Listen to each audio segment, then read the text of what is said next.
ہے یہ کبھی بھی ختم قیامت آ سکتی ہے لیکن میرے نبی کی نبوت کا سلسلہ ختم نہیں ہو سکتا۔ عالمگیر نبی ہے، تمام انبیاء کے بھی نبی ہیں، تمام انسانوں کے نبی ہیں، جانوروں کے، جنوں کے، تمام مخلوقات کے نبی ہیں۔ جب تک یہ کائنات موجود ہے اور کائنات کے بعد حشر میں بھی اللہ کے نبی ہیں، آخرت میں بھی اللہ کے نبی ہیں۔ ایک یہ انداز ہے اور ایک یہ انداز ہے وَالضُّحَىٰ وَاللَّيْلِ إِذَا سَجَىٰ۔ اللہ فرماتا ہے وَالضُّحَىٰ، مجھے قسم ہے صبح کے وقت کی، وَاللَّيْلِ إِذَا سَجَىٰ، اور مجھے قسم ہے رات کے وقت کی جب وہ مکمل طور پر چھا جائے، خوب اندھیرا ہو جائے۔ در حقیقت میرا اللہ ان قسموں میں سمجھانا یہ چاہتا ہے، او لوگوں مجھے رب ہونے کی قسم ہے، میں قسم اٹھا کر کہتا ہوں پچھلے انبیاء علیہ السلام کو جتنے بھی میں نے کمالات اور معجزے اور سنتیں عطا فرمائی تھیں وہ ساری کی ساری اپنے وقت میں اعلیٰ تھیں، ان کا طریقہ بھی اعلیٰ تھا، ان کا سلیقہ بھی اعلیٰ تھا، ان کی سنتیں بھی اور ان کی نبوت بھی اعلیٰ تھی۔ لیکن والضحیٰ، اب میرے نبی کا زمانہ طلوع ہو چکا ہے،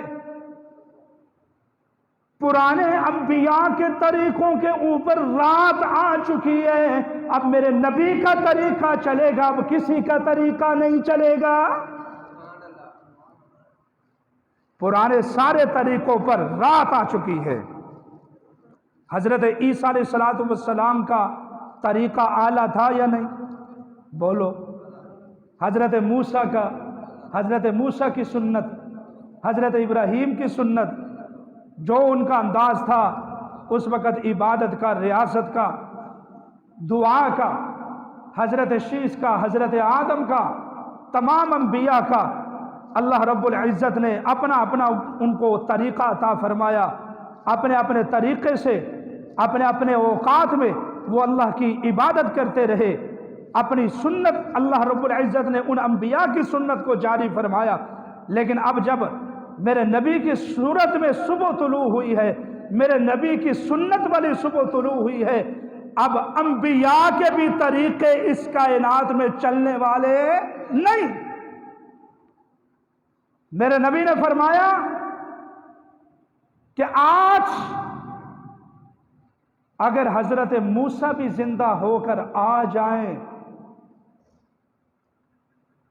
تو وہ میرے طریقے کو چھوڑ کر کوئی دوسرا طریقہ اپنا لیں، اللہ رب العزت ان کے طریقے کو قبول نہ فرمائے گا۔ جس طرح میں نے نماز پڑھی ہے اسی طریقے سے حضرت موسیٰ نماز پڑھیں گے۔ حضرت عیسیٰ آ جائیں، حضرت عیسیٰ آئیں گے، حضرت عیسیٰ کے عبادت کے اپنے اوقات تھے، اپنے طریقے تھے جو اللہ نے دیے، لیکن حضرت عیسیٰ جب تشریف لائیں گے قرب قیامت، وہ نماز بھی اسی طریقے سے پڑھیں گے جس طرح میرے نبی نے نماز پڑھی ہے، وہ دعا بھی اسی طریقے سے مانگیں گے، انہی وقتوں میں مانگیں گے جن وقتوں میں میرے نبی نے دعائیں مانگی ہیں۔ ان کا اپنا طریقہ، اس کے اوپر رات چھا چکی ہے، اب میرے نبی کی سنت اور طریقہ جاری ہو چکا ہے، اب انبیاء کا طریقہ ختم ہو چکا ہے، اب کسی اور کی سنت چل سکتی نہیں۔ سمجھ آ گئی یہ بات کی؟ غصہ نہ کیا کریں، میں کوشش کرتا ہوں کہ آپ کو قرآن و سنت کی کوئی بات سناؤں، غصہ نہ کیا کرے خدا کے لیے۔ جب آج ہم لوگوں سے پوچھتے ہیں کہ بتاؤ بھائی یہ نماز کے بعد اونچی آواز سے ذکر کرنا، لا الہ الا اللہ، لا الہ الا اللہ، یہ تم نے کس کا طریقہ اپنایا ہے؟ اذان سے پہلے درود پڑھنا، الصلاۃ والسلام علیک یا رسول اللہ، یہ تم نے کس کا طریقہ اپنایا ہے؟ جنازے کے بعد میت کے اوپر کھڑے ہو کر دعا کے بعد، نماز جنازہ کے بعد دعا کرنا، آپ وہاں پر بھی لوگوں کو دیکھیں گے کہ ہاں بھائی اٹھاؤ ہاتھ کرو دعا، میں پوچھتا ہوں کہ یہ تم نے طریقہ کہاں سے لیا ہے؟ یہ تم نے سنت کہاں سے لی ہے؟ یہ تیجے، یہ 10ویں، یہ 40ویں، یہ ختم کی محفلیں، یہ کل خانیاں، یہ 11ویں شریف کی مجلسیں، یہ طریقے تم نے کہاں سے لیے ہیں؟ تو لوگ مجھے جواب دیتے ہیں کہ ان میں برا ہی کیا ہے، ان میں برا ہی کیا ہے؟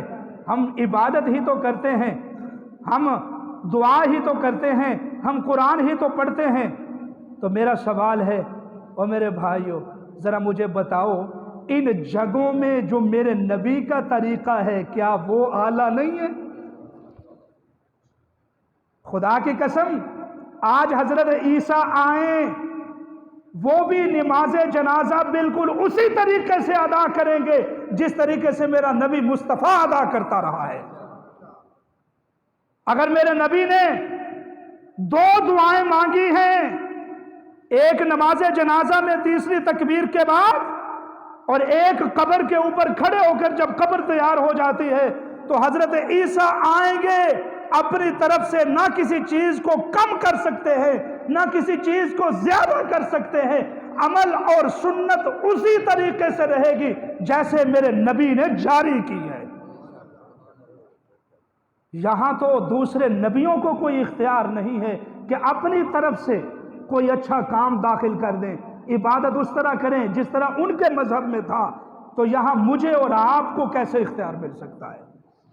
تو اس لیے ہم سب کو اللہ کے رسول کے ساتھ محبت ہے۔ جو کلمہ پڑھتا ہے وہ سچا عاشق ہے۔